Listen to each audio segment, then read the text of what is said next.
they don't teach us about taxes, we're screwed. How does this work? I don't know. I thought you... What?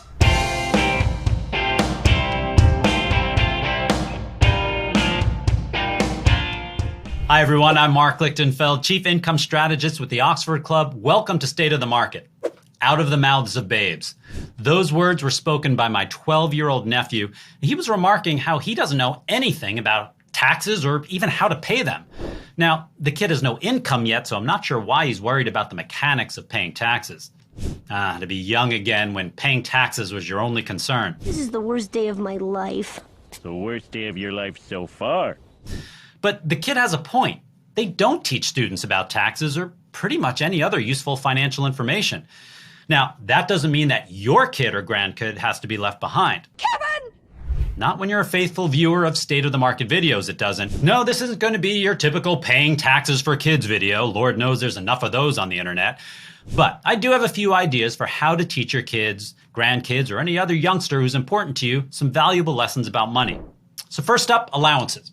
Now, I don't know what it was like in your house growing up, but in mine, allowances were not just handed out like alms to the poor. Please, sir. I want some more.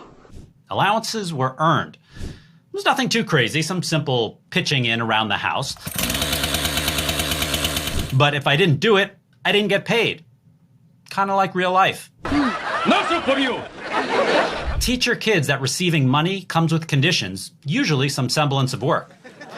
The next time you make a big purchase, especially one that the kid is excited about, like a new car, a phone, etc., explain how you're able to afford it. Talk to them about investing. The stock market can be explained in very simple terms. If they love McDonald's, tell them about how they can be an owner of the company and what that means. You have your own McDonald's?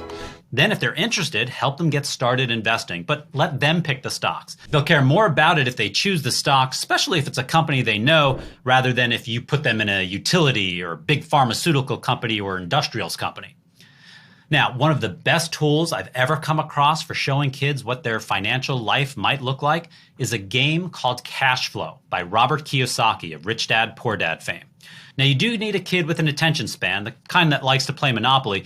Go directly to jail. Good grief. But the goal of cash flow is to generate enough passive income to escape the rat race. And I can't think of a better financial lesson to teach a kid. Just playing a few times several years ago completely changed my kid's understanding of money. And one of them, who's now in college, is already interested in generating passive income because he understands the freedom that it will provide for him. Financial literacy has always been important to me, and I believe that getting our kids financially literate will help put our country on more sure footing. If the next generation understands how money works, they're a lot less likely to vote for terrible candidates that don't or that ignore common sense financial strategies. Now, I'm on the advisory council of a terrific financial literacy organization called World of Money. You can learn more about them at worldofmoney.org, but there are several organizations out there dedicated to educating kids about how money works, avoiding common pitfalls, and how to build their future. See if any of them have programs that will be useful to your family. Now, I'm glad my nephew is curious about financial concepts at a young age. If it continues, he'll be off to a great start once he does generate an income. And if he's concerned about paying taxes now, he'll probably find ways to shield his summer job income from the IRS by the time he's 16.